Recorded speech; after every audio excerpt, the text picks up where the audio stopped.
Arratsaldeon, buenas tardes, good afternoon, and welcome to this talk, to this conference in our Gastronomy Shapers initiative.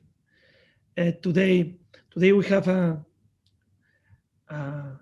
great professional that is joining us and sharing his vision about his experience and the work they are doing in Sonoma Valley, California, in Single Threads farm and restaurant.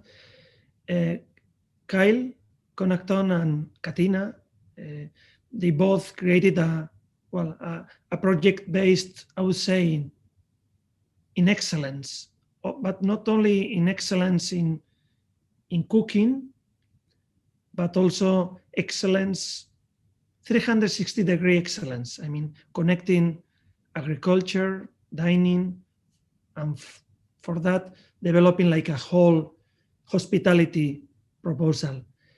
I would like to invite Kyle to switch on the camera, and also John Regenfolk, from professor and researcher from BCC.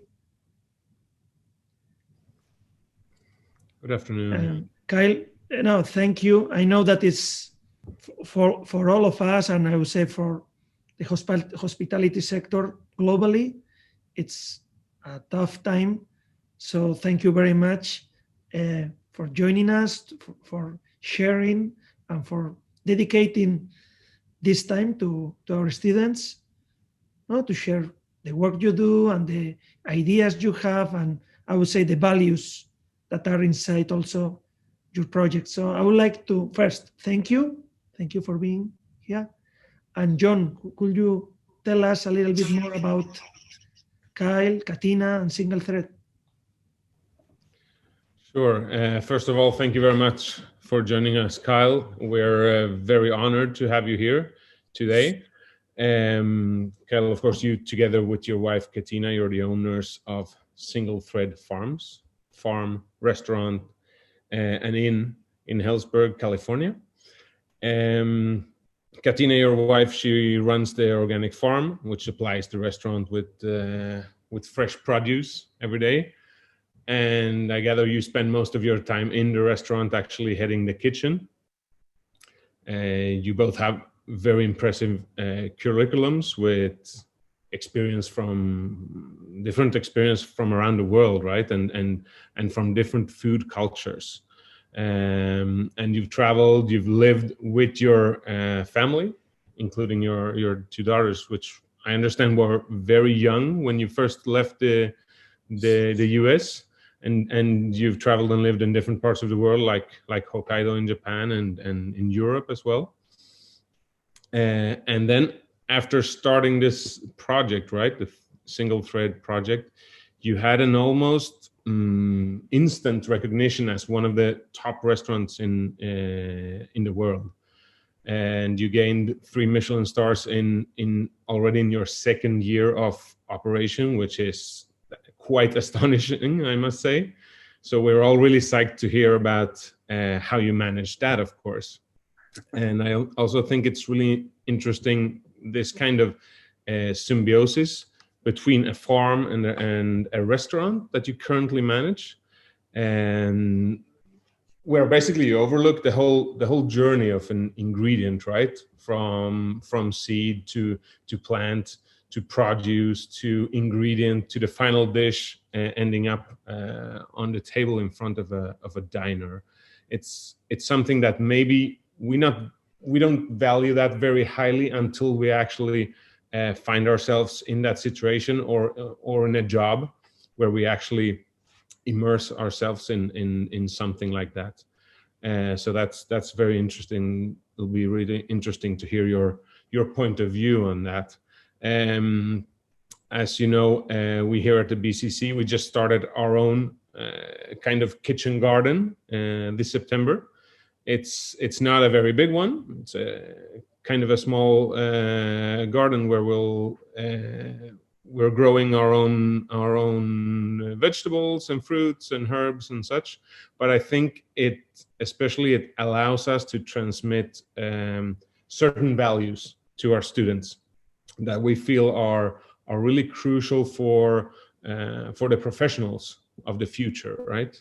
So all our students of the bachelor's degree program here will spend some time in the garden to get kind of a fuller vision of the origins of our ingredients that we work with in the kitchens later on. Right. So yeah, I'm sure. I'm sure that your presentation today will provide us here at the BCC with a lot of inspiration as for how to manage kind of a farm to table philosophy as well. Sure. So over to you, Kyle. We're very excited to hear your story. Yeah, thank you so much for having me today. It's such a pleasure to talk to you all today, and just to see your faces. And we miss you, and it was great to have you out, the BCC out last year to host the World Prize, and we were so honored to be the hosts of that and have all these amazing chefs from Spain and all over the world come and spend time with us, both in our restaurant and on our farm. And so, this year it's been very difficult to not be in contact or be traveling and seeing friends all around the world. But we continue to do the work that we do. And in fact, we just purchased a new farm. So we were on 5 acres. Sorry, I'm not sure how many hectares that is, but we have just now purchased a 24-acre farm. So actually, our farm's about to get 5 times larger than it was, and really now creating a whole, what's called a permaculture center, which is basically a whole farm that's really dedicated to sustainable agricultural techniques, with a full ecosystem and habitat for pollinators, so birds and bees and everything. So really, it's my realization of my wife's full dream and what she wants to do in terms of sustainability. So today we're going to talk about sort of how we integrate agriculture into the dining experience, and how we use hospitality to bring guests into what it is that we do, so that they understand the agricultural side and the sustainability side, but in a way that's really enjoyable for them, because the guests are coming, they're coming to have a really great experience dining with us in the restaurant, maybe staying in our inn. And through that experience, in ways that are really fun for them and interesting to them, we can also talk to them about the importance of the agricultural side of what we do. We rather than having to tell everyone, hey, this is what we should be doing, and this is what organic farming is, and to really push hard that way, we use it as we use our hospitality as a way to bring them in and to show them the beauty and the importance of good food systems, not just with us, but the importance of good food systems everywhere. So that's really our mission, and I'm going to share a little bit of that with you today. Great. So as we said, we're in Healdsburg, which is a very small town. It's in Sonoma County, which is in Northern California. So we're about an hour and a half north of San Francisco, and we are just next to the Napa Valley. So the Napa Valley is just to the east of us. It's a very famous wine region, and home to the French Laundry. Many people know that area because of the French Laundry in the world of gastronomy. And we are on the ocean side. So we are also a wine region, sort of top wine region of California. And we're sort of known as the Burgundy of California. So we're growing mostly here Chardonnay and Pinot Noir. So guests who are coming to visit our area are usually coming to have the wine experience. They're coming to visit wineries in the vineyards, in the coast, the Pacific Ocean. We also have a lot of rivers and forests of the redwood trees, the giant the redwood trees that this area is really famous for. So it's a really outdoors kind of area, and most of our agriculture here is in the production of wine. So in amongst that, we have small organic farms, which I'll explain more about. and we came to this wine area to open Single Thread, and very influenced by a lot of things that we saw living and spending so much time in Japan, as well as wine regions in Europe as well. So coming here to bring something that's sort of very uniquely California. And this area of where we are in California also is very well known for all of the amazing produce. So a lot of produce farms and kind of doing top quality farming and gardening that chefs all over the country use the products from here. So we are a farm. As I said, we were 5 acres. Now we're 24 acres. So we're growing our farm quite a bit. The restaurant, which is sees about 50 guests a night with an 11-course menu that's changing every day, which I'll explain. And then on the second floor there, we have a small inn. So just 5 rooms. And then up above on that rooftop, we have some rooftop gardens where guests start and end their experience in our gardens as well. So this is kind of the different sides of what we do. This is my wife's original farm here, and where our farm is on 180 acres of vineyards, and that's our farm on the left, the 5 acres there, that's all planted to vegetables. So it's very, very heavily vineyard area. And so what's really important, for us is that we have the biodiversity in the agriculture for the land here. So usually when people talk about the monocropping, so meaning just growing one crop, they're talking about corn in this country, soy, wheat, some of these things that are grown on really large scale without any biodiversity. But in wine country, we have this similar phenomenon, but it's with the grapes. So because everyone's growing grapes here and making wine, we have to make sure that we have the biodiversity too of other farms as well, and not just grapes. So that's why we're located within vineyards. Our new farm is in between 2 vineyards. So we're on the floor of a valley that's a very famous area for growing, in particular, Chardonnay grape. And our farm is right in the middle. And so that helps with the biodiversity of the land in there, so that it's a healthier land overall for all of the farming, of not just our farming, but the grape farming as well. So that's a photo of the farm. Underneath this is our dining room at the restaurant, and then one of the rooms in our inn. So like I said, we have just 5 rooms in our inn. And so I'm going to show you a short video that gives you a sense of what we do at Single Thread from early in the morning on my wife's farm till late at night in our restaurant in our inn. And this is kind of like a day in the life of us at Single Thread.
Mm.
So this is the kind of gives you a sort of feeling of what our day like, or was like when we were open normal, and hopefully we'll be going back to soon. We're doing outdoor dining right now. We've been serving actually just right out in the vineyards for the last 4 months, and now we're building an outdoor forest in a tent. So we're making like a Japanese forest inside of a tent, and doing a very special menu that is kind of an homage to the time that Katina and I lived in the North Island of Japan in Hokkaido. So going to do a special wintertime project, but we're hoping the next spring we can go back for indoor dining soon. So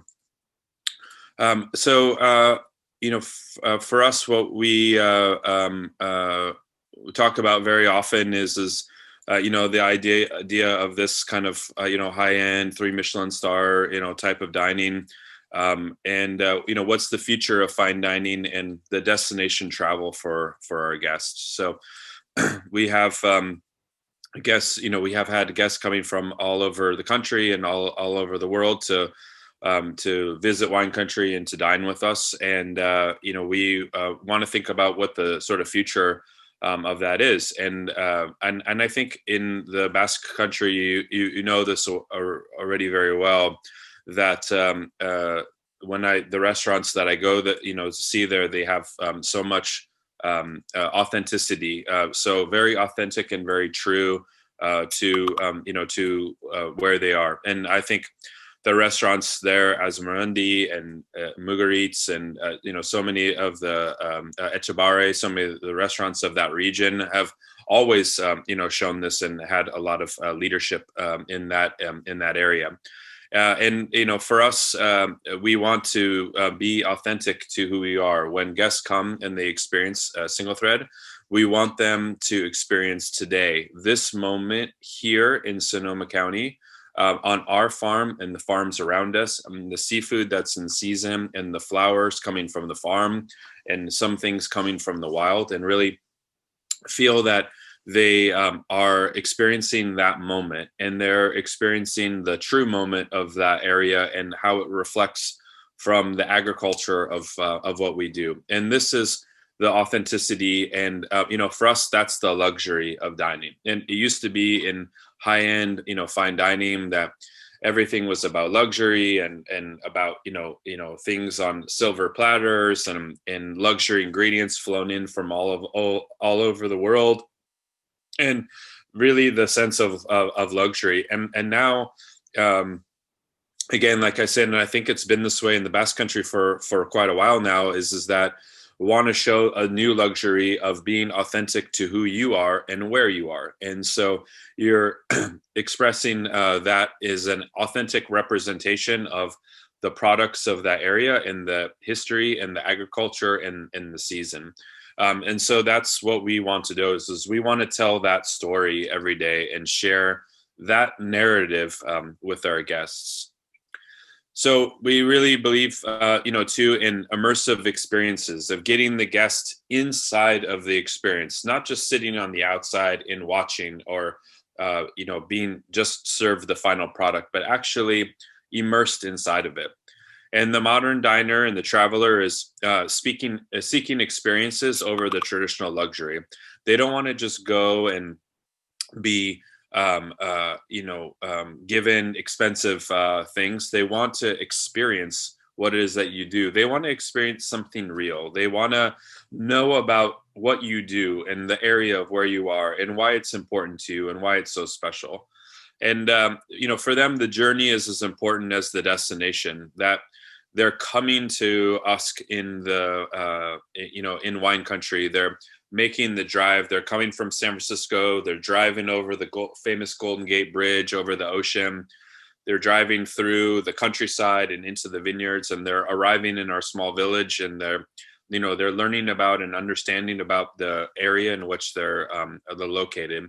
And then when they dine with us, we talk, I think, a lot about in the world of gastronomy about the sense of place, which is really important. The sense of place when you're dining with us in Sonoma, about Sonoma, the sense of place of when you're dining at Mugaritz, for example, about really understanding about the Basque Country, for example, or restaurants in Japan, really understanding about Japan. And, the restaurants like Noma have been, so famous for creating the sense of place around Scandinavia.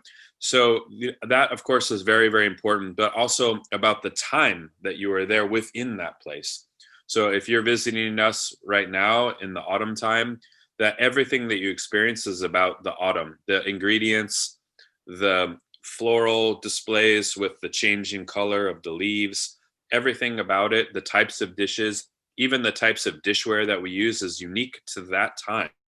So that when you go in the autumn, you feel like I'm experiencing Sonoma in the autumn. And if I come back in the spring, it will be a different experience. And I'll be experiencing Sonoma in the spring, and everything that I'm seeing on the plate or I'm looking around visually, everything that's happening there, we're seeing and we're experiencing about that moment in time.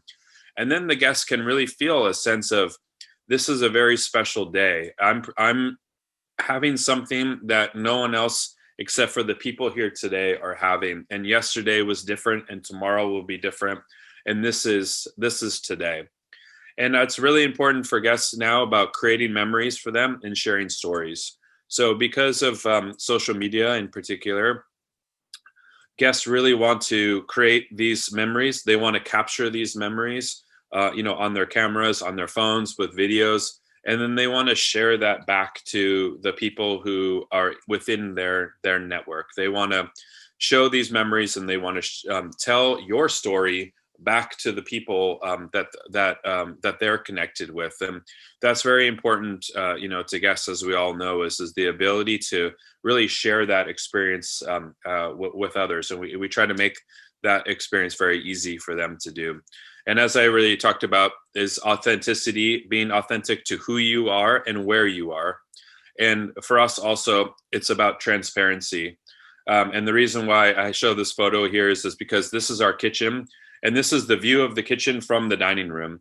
So it's not a kitchen in the back or behind the walls or just through a small opening in the wall. The entire kitchen is completely open to the guest. So they can see everything that we're doing, and they can understand the hard work and the team that goes into preparing what they're experiencing. And also for our team, they can see the guests. They're not chefs behind a wall reading a ticket. They can see that they're serving humans. They're taking care of people. People are laughing and relaxing and enjoying that experience. And remember that we cook food not to put beautiful food on the plate, but to serve people and to serve others and to take care of others. And so it's a reminder in both directions that this is a connection between humans. So this is a view of kind of typical view from the dining room, and again the guests have that view right into our kitchen. So we wanted to have openness. We didn't want to hide anything. So everything that we're doing, all of our movements, all of our communication, everything that's happening in there, the guest sees. And so in that way, we can't hide, from them. We're open to them, and so that increases the feeling of responsibility that we have for taking care of the guests, and they get to watch and see the craft work that goes into the style of food that we have, and that for them to understand that these are professionals who are doing this work. It's not just magically appearing on the plate in front of them like it comes from some factory, right? This is made by craftspeople and artisans who are working there for them. So when Katina and I were thinking about opening Single Thread, and we've been together since we were 15 and 16 years old, and so we've been on a very long journey together. We opened Single Thread when we were 40 years old. So all of this time we spent traveling, living in Japan, living outside of London, spending a lot of time in Europe, a lot of time in Asia, all over the world. We've been, thinking about what our dream was, how we would express what we do, and how we wanted to maybe change things to fit what our vision was. So we had a very simple mission, which was to place hospitality above all else, make everything a genuine and authentic experience, and most importantly, to welcome guests to our home. So what we decided that we wanted to do, since we had the ambition to have a restaurant that would be at that 3-star Michelin level of quality and experience, we wanted to make sure that it was still done in a way that felt very warm and very genuine. And our favorite thing to do is just to welcome people into our home and have a dinner party and cook for them. And it's a way that we connect with people. And we wanted to have the same feeling like you were coming to a dinner party in our home within our restaurant. So this is the other reason why everything is so open. It's like you're coming to our home and you're sitting down and we're cooking for you and we're taking care of you. And we're making everything possible and very easy for you, and also as a way to relax the guest and the diner. Because sometimes when guests come to restaurants like this, maybe they feel a little intimidated, maybe they feel a little bit worried that they'll make some wrong decision or move, or that they have to sit quietly. And we wanted people to feel very quickly that they are very welcome and they should be very relaxed, and they can really enjoy the experience, that we're there to take care of them, just like they were a guest in our home. So as I was explaining, everything that is coming from our farm is, connected back into the dining experience. Our menu is driven by what comes every day from Katina's farm, and that's Katina right there. So, the way that we create our cuisine is really unique in that we don't say, what do I want to cook as a chef? And then I go and find the ingredients, or I know what ingredients are in season in my area, and I pick and choose which ones I want, and then I make my dishes. Here, our process is that we have a conversation a year in advance, in months in advance, with the farm team, Katina and all of her team of farmers, with myself and the team of chefs. And we have this conversation about varieties of vegetables and fruits and herbs and flowers and everything that we want. And the farm team works with us to figure out how much we want of it, and how how long we want to have it for within a season. And then they're doing all the hard work in the field. They're planting, they're taking care of everything, and irrigating and weeding, and then they're letting us know in advance, hey, coming up soon, the tomatoes are going to be ready. The first tomatoes will be ready in 2 weeks from now, or this item will be ready at this time. And then we begin to think about dishes and how we're going to use that. And they tell us how much we're going to have. Is it going to be a little bit? Is it going to be a lot? Is it going to start very small, and then is it going to grow to having an abundance? And our development sessions are really with the farmers to discuss these things. And then we decide the dishes that we're going to do. And then we develop these dishes, and then we change these dishes all of the time. And when the products start to go down in quantity or quality, then we begin to pull back on using that particular vegetable or fruit. So all of the decisions that are made for what our 11-course menu experience are made out in the field. And then every day the farm team, they harvest in the morning. That product comes in at 11 a.m. in the morning, and it's served that night. We very rarely keeping a lot of produce in the refrigerator. We're harvesting it and we're serving it every day. So the farm team is working for months and months, and they are doing all this hard work in there. And then in the kitchen, we only have that produce for 1 day maybe. And so it's our role and responsibility as chefs to really show the hard work of the farm team through the cuisine, and to explain to the guests from our service team about these products and how they're grown and where they come from, and about the season. And so our service team in the front, the sommeliers and all of the waiters and captains and maitre d's, they need to know all about our farming also, because they're explaining all of this to the guests. So really through the food and through the story, we're explaining everything about our farming to the guests, and about the hard work that happens out on the farm. So I was talking about hospitality, and I just want to sort of explain a little bit about the difference between hospitality and service. And so sometimes in our industry, we use these two words to mean the same thing, but they're very, very different. And so genuine hospitality means that we are taking care of our guests because we want to do that. That's what we want to do. We want to take care of them. We care about them. We care about serving people. We care about their lives and their health and their happiness. And we have something inside of us that makes us want to take care of people through food and through experiences. And great service is also important, but service is about doing things properly, knowing, the right glass for the correct wine, putting down the correct silverware before the dish arrives, about, having the things that guests need and making sure they have water and, all of these things. That's service, really great service. But these two things work together, but they're not the same thing. And so, it's important to understand the difference between the two and understand the importance of both. So, hospitality, we really want to have this sense of hospitality, that the most important thing at the restaurant is not the food, is not my cuisine. It's about the guest experience, that they're having a really great time and that they're gathering around the table with friends and enjoying good food and wine and conversation.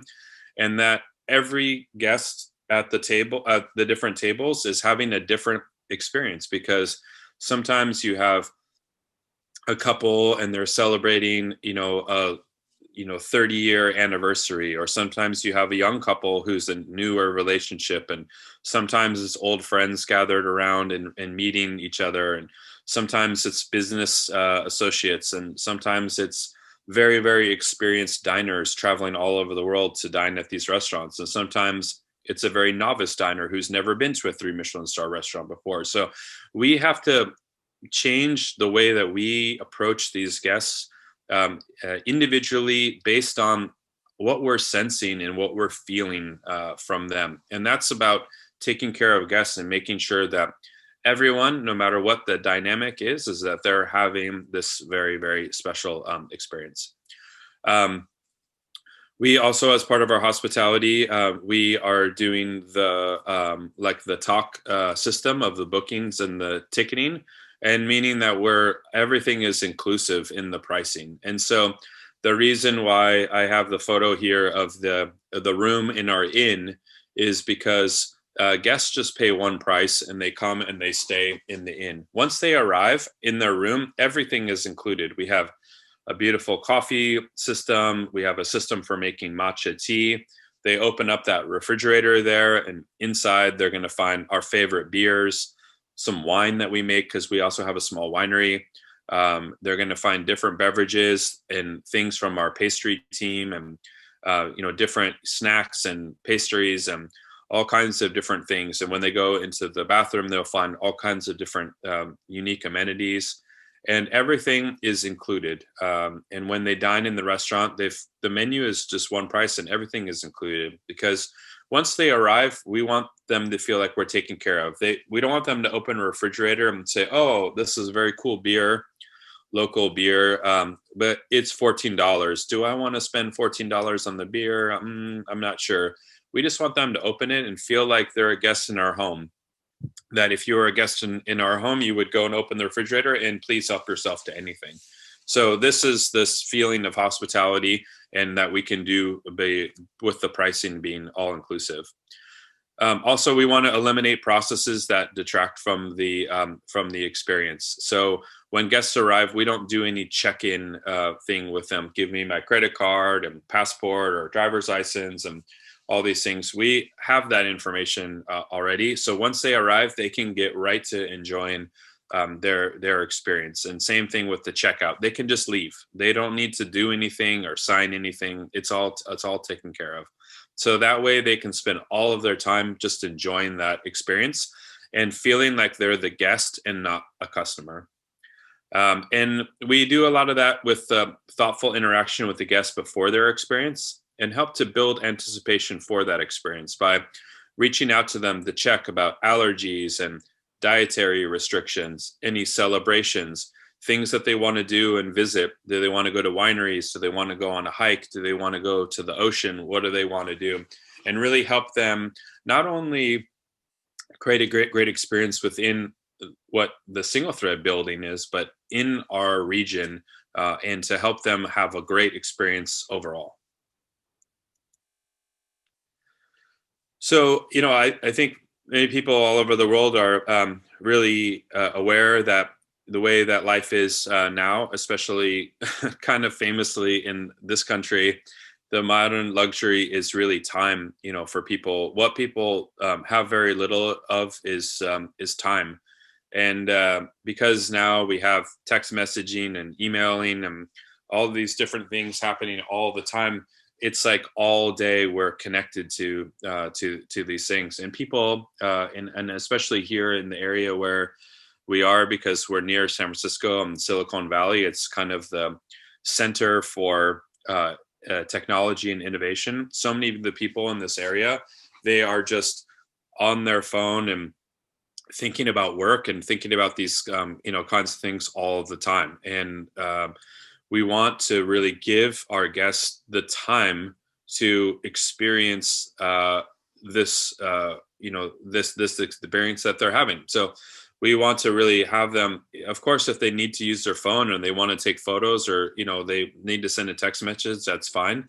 But we really want to give them the space to relax and enjoy that time, to gather around with their friends and enjoy a great meal and enjoy a great experience, and feel that they've stepped into another world. So maximizing the guest time.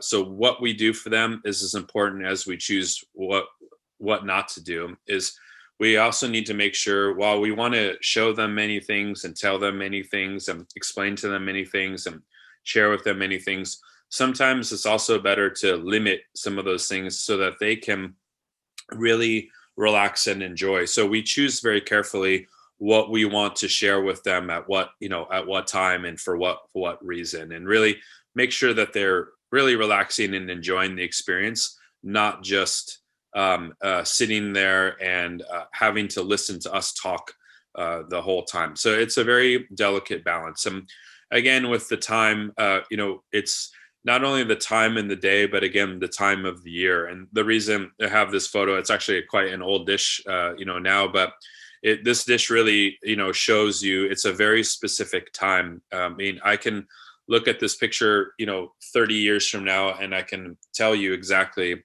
what time of the year this dish was made, because the almond flowers and the plum blossoms are very limited time of the year at the end of February and the beginning of March, when we actually have these blossoms on our trees. So this dish tells a story about that moment in time, like I was explaining earlier. This is, we're experiencing obviously the flavors and the food of this time, but visually you're experiencing this, time, because these blossoms, they come and they go very quickly. And so when you're in that moment, it's a very special time, and we're trying to convey that. It isn't just about putting beautiful colors on the plate. It's about representing the moment in time where they are, because now for so many people in the modern world, they're not connected to the seasons. They're not connected to the time. They're just living, their lives, and they can have food and ingredients whenever they want, and they don't have a connection. They're not paying attention to the seasons and the changes in nature. And so we're showing that to them. Say, this is what it looks like through our eyes, through Katina's eyes, the eyes of a farmer, of being outdoors every day. This is what we're experiencing outdoors, and let us show you, because it's a special time and we want to share that with you. Along that lines, it's important, as I explained, that we understand that we're working within the confines of nature. Katina's farming, sustainable farming, and regenerative agriculture. It's working, in trying to say her words, is she's working with nature and never against it. She's working very gently with it. We're a no-till farm, which means we don't use tractors. We do everything by hand. We spend our time focusing on the health of the soil and creating healthy soil to create healthy ingredients full of nutrition and with a lot of flavor. And so if we have heavy rains, or if we have some frosts, or if it's something is no longer in season, we have to accept that reality from nature and work with it. We can't work outside of that. So we serve what nature provides. Obviously, the work goes into it to make that happen. But we are, working within the confines of nature. When something is over, or it's done, or it's no longer of the quality, or we lost it due to a frost or something like that, that's it. It's done. We have to move on now to the next thing. So we're always working within the limitations that nature sets for us, and we're working with nature, not trying to push against it and change nature or manipulate nature in any way. Also, what's very important is engaging all of the senses. And I think at BCC, I think you focus a lot on this aspect of dining, the multi-sensory aspect of dining. And I know all of my chef friends in Spain are very, very, connected to this idea of engaging all of the senses. I think so much of what we know about the multisensory aspects of the dining experience has come from the work of so many great Spanish chefs, and has gone all around the world. I was very lucky to work for Heston Blumenthal at the Fat Duck for 5 years in the early 2000s, and we spent a lot of time talking about the senses of smell and sight and sound, and coming up with a lot of dishes that engaged all of those senses. For us, since we're very focused on our agriculture, the senses that we want to engage are ones that take the guest to nature. And we want to combine the landscape and the ingredients to share a moment in time for the guests, as I've been explaining. So this is the first course that guests sit down to. When they arrive and they sit down, this is already on the table for them, and they can begin their experience right away. And this dish is telling the story about this moment in time. These are the things that are in season from our farm. Or on the right, you can see some crab. That's our local crab called Dungeness crab. And it's only in season from November until the end of winter time. So it's a special time that we can serve that. And so through these ingredients and through the floral design here, the different flowers, the different plants that's on this display, we're telling that story. But also it has a deeper meaning sensory. This dish is like, it's also to tell guests, first, you're here to have fun. We're here to make sure that you have a great time. And you're also here to share this experience with others. So some of these dishes you have individually, but some of them are meant to be shared. Some of them are plated for 2 people or 4 people to share. So guests come and right away, if maybe they feel a little intimidated or they don't know what to do, or maybe they're meeting someone that they're dining with for the first time. If 2 people at the table know each other, but 2 people don't, and they're meeting, it helps to break the ice. It helps to help them feel that they're having this experience together. And so much in fine dining, we have every dish arrives individually. And so you're all experiencing everything at the table together, but you get your plate individually. Here with this dish, you're sharing this experience together, and that begins to help you create that memory together. And the senses are very, very important. We focus so much in our world of restaurants and gastronomy about the food on the plate and the quality of the service. But there's so many things that go into the enjoyment of the experience: the sound, the lighting, the sight, the feel of things, the comfort of the chair and the table, everything about the cleanliness of the bathrooms. All of these things are really important to creating the experience overall. And we have to be really in tune with that. And we work with lighting designers and sound engineers, and we work with all different artisans and artists all over, mostly Japan, but other places as well, to create special pieces. So they are touching and engaging with all these different things and learning not just about the food, but also the craftspeople, the artisans behind a lot of the other things that they're experiencing as well. So what's very important too, as part of the multisensory experience, is that you enjoy each moment while you anticipate the next. When guests arrive, instead of going directly to the dining room, actually we bring them up to our rooftop gardens.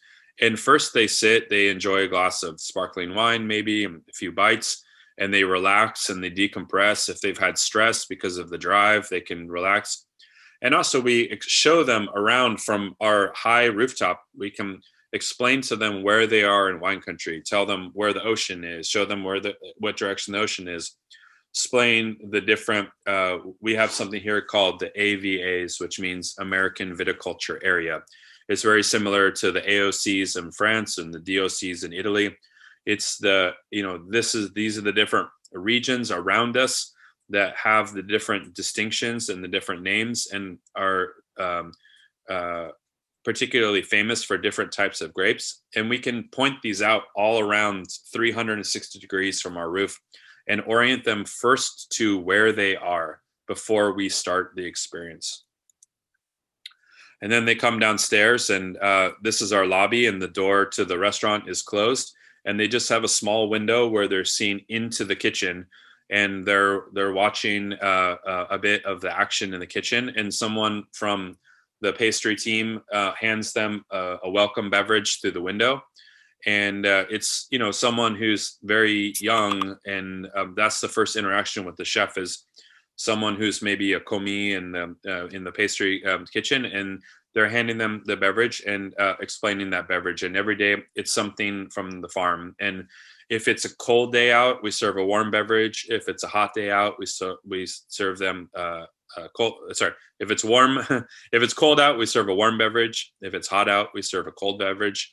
And it's a way to sort of welcome them in. It just like if you're coming to a dinner party in our home, the first thing you would do is walk into the kitchen, and the experience would start in the kitchen. Same thing with here. And then we open the giant redwood door for them, and then they arrive to the table with this first course that's out there. And as I was explaining, the course really tells about today and this moment. And you see different flowers coming from our farm. There's some pomegranate there, some fruits and different things that tells the story about that moment, about today. And if you look around and you see the ingredients that's within this display, you can really get a sense of what the time is. And this is the transition from the end of summer to the beginning of fall. And this picture is from a few years ago, but I can look at and know exactly what time, because I can see that there's the tomatoes that are on this dish, but we have pomegranates in the display. So I know this is the very end of our tomato season and the very beginning of the season to come, the autumn season to come. And I can see that through the changing colors of some of the leaves, but we still have the color of the flowers from the summertime. So this is the moment of the tension between the summer and the autumn. And that tension of the two seasons is shown here, because we know as chefs and we know as farmers that the seasons aren't broken up into just 4 different things. And the day that it turns to spring, it just changes over. There's always this movement of one season slowly fading away and another season slowly building up. And so every time there's that crossover, we like to show the tension between those two seasons. And if you're familiar with from coming from China, but all over Asia, the yin and the yang of the two things. It's actually the pull of these two things where that tension is created. And yeah, that's the presentation and a little feeling of our farm to for the end there. Thank you very much, Kyle, for giving us a little bit of insight into your philosophy and this kind of deep dive into your reality, your everyday. I'd like to. I have a few questions for you. Could you explain the name Single Thread? Yeah. When we were putting together all of it, can you guys see me? I can't see myself. So can you see me? Okay. I can see you. Yeah. Okay, great. When we were working on this plan, and it took us years to put together this plan, as you can imagine, we were putting together all materials, and we were explaining to people about what it is that we were going to be doing, and what we were going to be between the farm and the restaurant and the inn and the winery. It was a quite complicated thing to explain to people, and saying, wow, you're going to try to do all of those things all together. And we kept explaining that there was one single thread that ran through everything that we did. That was the hospitality. And so, first we were talking about the farm as a single thread farm. And then, of course, we said everything has to have the same name. So we really decided that was going to be, our name, to connect all of the things that we do together into this one single thread. Nice. And what about the logo? It's our logo, it's a flower, right? It's the flower of a Japanese onion that's called negi, and we grow these types of onions on our farm. And obviously, as you can imagine through this presentation, that we are everything is changing all the time on the farm. Every season, everything is changing. And the one constant that is on our farm is that we grow this onion all year round. We can grow it really well in all seasons, and we use it all the time on the menu.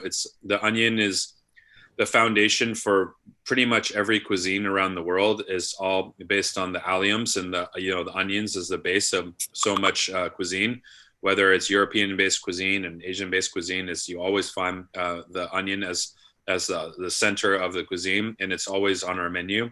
So we use the flour from that onion to represent the constant of the one thing that's constant all year long. Okay, good. I mean, from kind of an outside point of view, your cuisine looks very Japanese, right?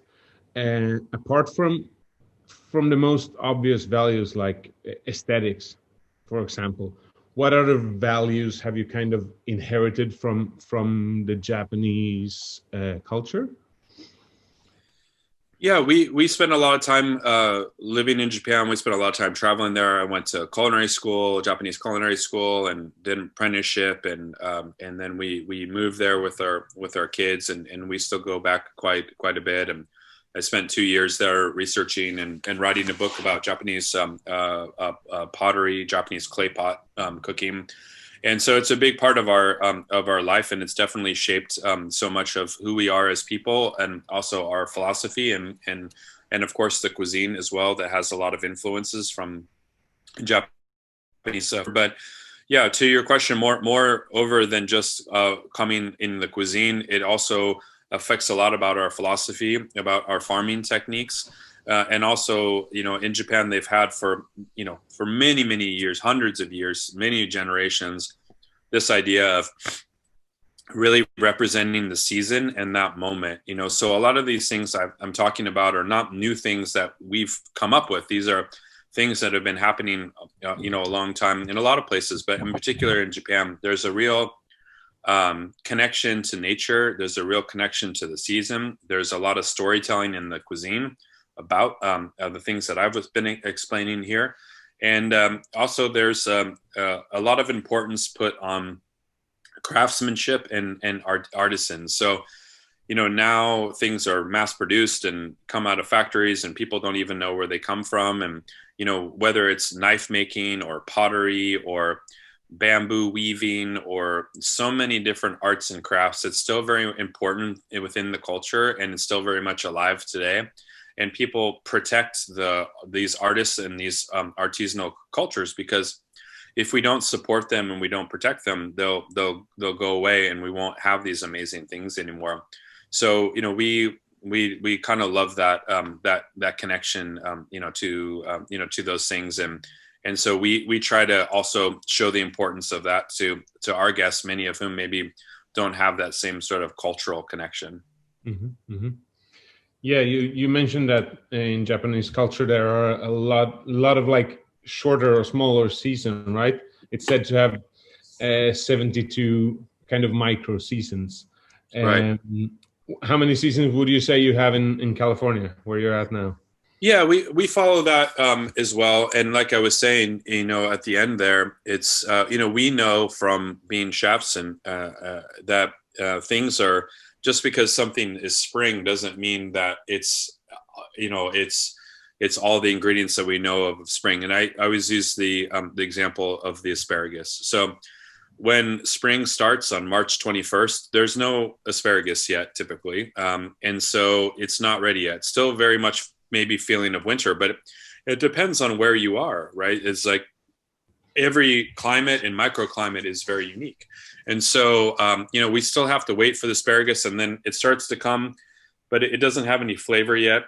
And so we need to wait. And then finally it's ready. It's at its best, and we begin to harvest it and use it. And then it's still spring, but now the quality of the asparagus is going down. It's growing, it's becoming woody and fibrous. And it's still springtime. It's not summer yet, but the asparagus is no longer, good or no longer available. So within that time of spring of the 3-month window, maybe the time for the asparagus is only 3 or 4 weeks. And depending on the weather and the climate of that year, those 3 weeks may shift within that season. So every year is very different. So our timekeeping on the farm is looking at the seasons in much smaller increments of time. So this idea that started in China and came to Japan, many hundreds of years ago, is that from the farmer's perspective is that you have 72 5-day seasons. And so, we look at things in smaller chunks, like how, not how many months is something available, or working, how about how many days, how many weeks maybe is something available, and oftentimes is a very, very, short period of time. So yeah, we work within these smaller, what we call micro seasons. You mentioned that from Japan as well. You've been inspired by maybe Japanese agricultural techniques. Do you have any concrete example of that? Yeah, my wife started her farming career really in Japan. We lived in a very rural agricultural and fishing village in Hokkaido. It was really famous for these strawberries, but also for a lot of different vegetables, because Hokkaido is a lot like California in that has a lot of diverse agriculture and small scale farming. So, and a lot of the the techniques of planting, of taking care of the plants, companion planting, which means planting different varieties near each other, because maybe one variety repels some sort of pest, some sort of insect, and keeps that one away from the other one, or is doing something from the soil. And a lot of this knowledge and a lot of this understanding, especially around the varieties, because we specialize in growing Japanese varieties of vegetables, comes from this type of farming in Japan. Mm-hmm. Continuing a little bit on that Japanese influence, in the video we could see from the kitchen as well that you're using quite a lot of the clay pots that are very common in Japan, the donabes, right? Yeah. How would you say, what's the difference from using a donabe from any other technique that you can use, more like Western style technique? Sure. So, we use a lot of the donabe, which is these, as you said, different types of Japanese clay pots. And we use one maker that's in an area called Iga. It's another very rural area. It's a family we're very close with. I wrote a book about this family, and they're 8th generation potters. So they've been doing this for a long time. But actually, the history goes back way further than their family's history in that area. It's a very special clay. It's full of fossils. So when they fire these clay pots, the fossils dissolve and create air pockets within the clay. So when you heat them, they heat up very slowly and very gradually, but very sort of intensely and all throughout, not just on the bottom where the burner is. And there's all different kinds. So some for steaming, for smoking, for cooking rice and grains, for roasting and braising and simmering. And so we use different donabe for different purposes. And we also have a big open hearth fireplace where we cook a lot over open fire. And, this is technology, but ancient technology. And they figured these things out a long time ago. And it's still relevant today because it still works today. And, I think we saw, a movement, especially maybe a decade or so ago. And I think this was really a lot of this conversation was happening in Spain in particular, where you had the birth of this like modernist, cuisine, and you have all kinds of technology and in the kitchen and certain ingredients and how to use this technology. And people felt that they either needed to be part of the new movement, a new technology, or they had to preserve the old techniques in the old ways of cooking. And it seemed like a lot of people felt like you had to make a choice about one or the other. And what we believe in and what we want to showcase through our cooking is that you can integrate both of these things. So we cook in a lot of donabe. It's our main pot, our main cooking tool in the open fire. But we also have equipment for sous vide. We have precision temperature combi ovens, Rationale type ovens. We have controlled vapor technology. We have refractometers and all kinds of things that we use in the kitchen as well for precision. And so we take things from the world of what's new and new technology and new developments and modern things, but also ancient technology of just cooking over fire or cooking over clay pots. And we bring these together. And oftentimes dishes maybe they're cooked sous vide at the beginning for a very precise temperature and period of time, but then they're finished in the clay pot or finished on the fire. And so it's really about using the best, techniques to the ability to create, great food. So, we think all of those things are very relevant in our kitchen. I think it's also interesting what you told us about great service and genuine hospitality, right? In Japanese, there's a word for a very special type of hospitality, omotenashi. Right. How does that concept of omotenashi fit into kind of the Western world or the Western concept of service and hospitality? Could you take it straight out and just say that this is genuine hospitality, or have you kind of have you been inspired by the omotenashi and made it your own, kind of? Yeah, that's a really great question, and I think that's really like the right way to phrase the question too. This idea, because omotenashi hospitality in Japan, and Japan's so famous for their hospitality, and visitors who go to Japan, one of the biggest things they come back and say is how great the service and how warm everyone is and friendly and helpful, and to feel so taken care of. And that's so much in the Japanese culture, but especially in the service industry and the hospitality industry, is that you do have this unique sense of the hospitality. And omotenashi has two meanings of the characters depending on how you read the characters. And one is to mean to be holding nothing in your hand, which means that your intentions are known to the guest. You're not smiling and taking care of them, but you're clenching your fist and you're holding your intentions, and all you want is their money. And so you're being nice to them, but you just want the transaction of the financial part. And the other reading of the characters means to not turn your back on someone. So in Japan, someone will, if you're dining in, say, a private room in a kaiseki restaurant, someone will open a screen door and they'll walk in kimono, and they'll face you, and then they'll serve something at the table and explain to you. And then when they leave the room, they'll back out so that they never physically feel like you've turned your back. But the real meaning is that you never turn your back on the guest and their needs. That if they're telling you that they have an allergy, you are paying attention to that and you care.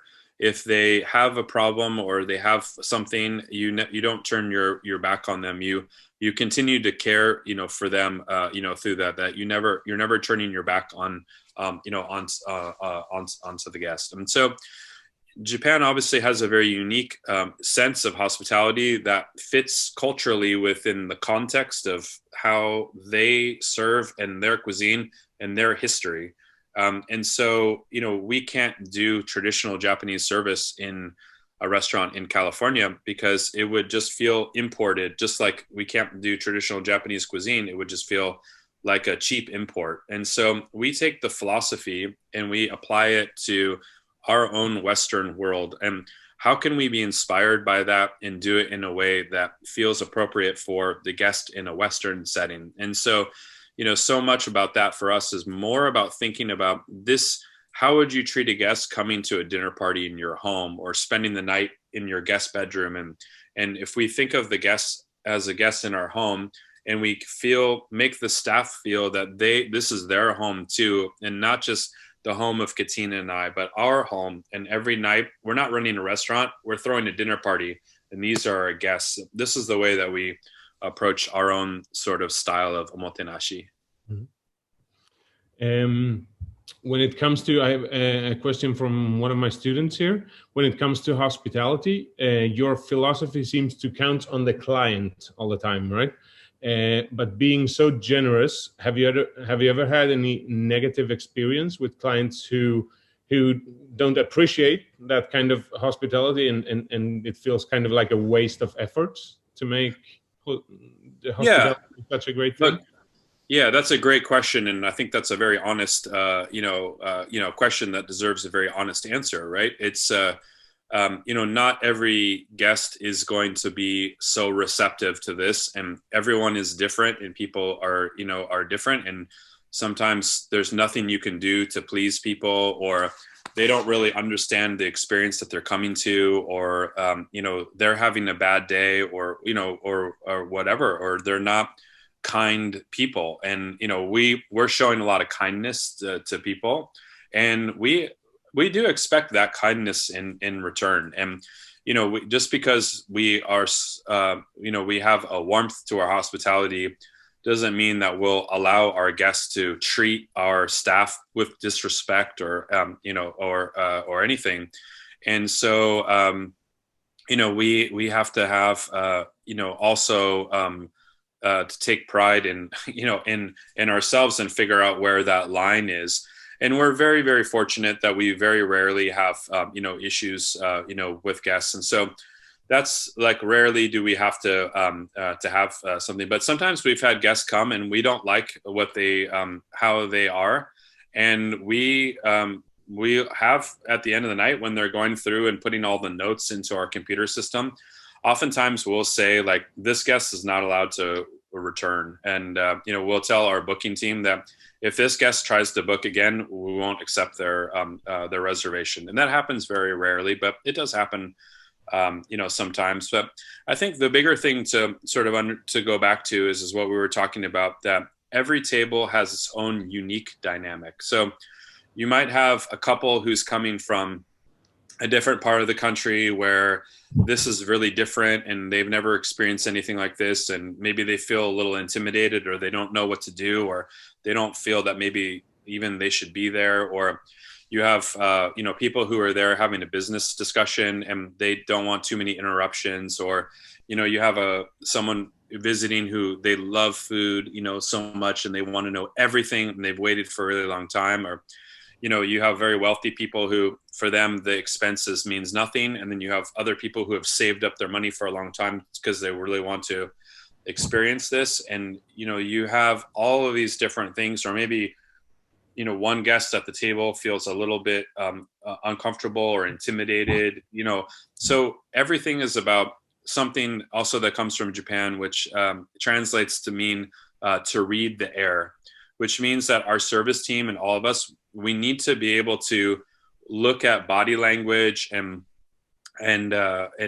questions that people are asking, understand by listening to the conversation that they're having and the questions that they ask, how to shape the experience for them. So at one table, you may have someone who wants, tell me every story, really explain the dish. I want to know everything about the farm. And then you have another table who they don't want too many interruptions. And so we treat them differently. And the team, they're talking amongst themselves and saying, hey, keep the explanation short here. Or, if you go over to these guests, make sure that you have enough time to spend, because they'll keep you at the table for 5 minutes. So we're having these conversations, and at each table, we're shaping the experience to them. And as guests come back, repeat guests, and we learn more about them, each time they come, we can give them even better and better hospitality because we know the way that they like things. So that's really our goal. Apart from the vegetables, of course, from the farm, what efforts towards sustainability are you making in terms of fish, seafood, meat, and so on? Yeah, that's another great question. Obviously, so much of what we do is driven by what's coming from the farm. And while we serve fish and we serve a small amount of meat, we're really mostly vegetable driven here.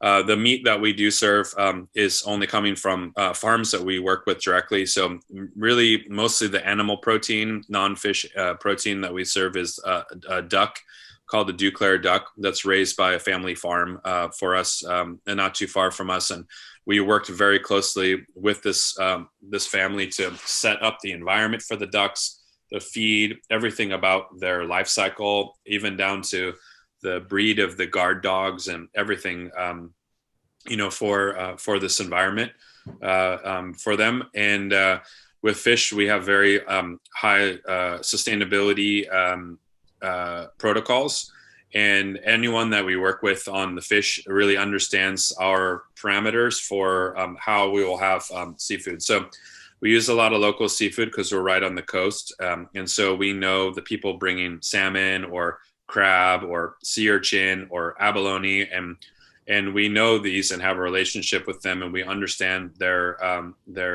sustainability efforts. And we won't work with any products that doesn't fit that criteria. Same thing with their suppliers in Japan. I have a representative in the fish market in Tokyo, and he sends a WhatsApp conversation every day about things that he's seeing and finding, and he only selects things that meet the criteria that we have. So I go to the fish market in Tokyo quite regularly, and we have very sort of serious conversations around the parameters for what we will accept and not accept in terms of sustainability, and we only support those fisheries. So it goes way beyond farming. And it's really important for us, professionals, now in the industry is that we really need to know where our ingredients are coming from, and we have to support good food systems. We have to give our support and give our dollars and our euros to farmers and fisheries who are doing the right thing, and we have to not give our money to people who are not doing the right thing. So we can't be rewarding them or working with them. And then we have a lot of efforts to too, in terms of our composting and how we're feeding our chickens, reduction in plastic usage, and all kinds of other programs and green energy programs at within the restaurant. Kyle, just a quick question before we finish. What's kind of your most valuable tips or suggestions that you can give to, let's say, aspiring young professionals, be it on the restaurant side or on the farm side? What's your best tips you would give to them? Yeah, I'd say for culinary professionals and people in the restaurant, starting their careers is really to find the chefs in the restaurants whose cuisine and philosophy that you believe in and you feel is doing the right thing in terms of the treatment of their staff, in terms of the sustainability and their connection to nature, and that they're leading for good and positive change going forward. And you shouldn't focus so much only on working people that with people who have famous restaurants or Michelin stars or whatever that is, but really focusing on people that you want to work with because you believe in them and what they're doing. And same thing with young farmers is to go and work on farms who are doing the right things and are giving back to the soil and are following sustainable practices. Is that we say all the time we want our legacy to be, and what we think about every day is of course what we do from the cuisine and the restaurant and the guests is very, very important. But more importantly is that we are responsible for training the next generation of thoughtful leaders in our industry, whether they're farmers or chefs or service team members. Is that we're 45 now, and we'll do this for some time to come, of course. But more importantly are the young people who are in their 20s who are working with us now, who have to lead our industry in the future. So if through the actions of sustainability, also we produce 1,000 donation meals every week from the Single Thread Kitchen that get distributed to people in need in our community, and it's the same ingredients and the same chefs. And so every day you're coming in to prepare the meal for a 3 Michelin star restaurant, but you're also cooking for our own family meal that we eat together, but also you're producing 200 meals a day, 5 days a week for people in need, and meals that they can enjoy. Of course, it's not the same cuisine, but meals that they can enjoy at their home for people who are having a difficult time in their life. So these types of lessons that people can take and carry on within their careers and help build upon to create a better future for our industry. So, trying to find places and chefs who are doing things, like that aren't just making a name for themselves famous in cuisine, but are actually doing something for the betterment of our industry and for the planet is the most important thing, I think, right now for how we're looking at our work for those who are starting their careers. Lovely. Kyle, huge thanks to you. We're honored to have had you here today to hear your story. Keep up the good work. and good luck with your Japanese forest outdoor dining tent. Yeah. It sounds pretty cool, actually. Yeah. So thank you very much. Yeah, thanks to BCC and to you, John, and Jose Marie, and everyone who participated today. It was great speaking with you. I wish I could see you all, but I'm really happy to speak with you all. And you know, you're always welcome here at Single Thread. And as the world reopens up, you know, we hope to be out to BCC to see you guys and to always to have you back to visit us. So we'll take care of yourselves through this difficult time. Thank you so much, Kyle. Thanks, John. All right. See you, everyone. Bye-bye.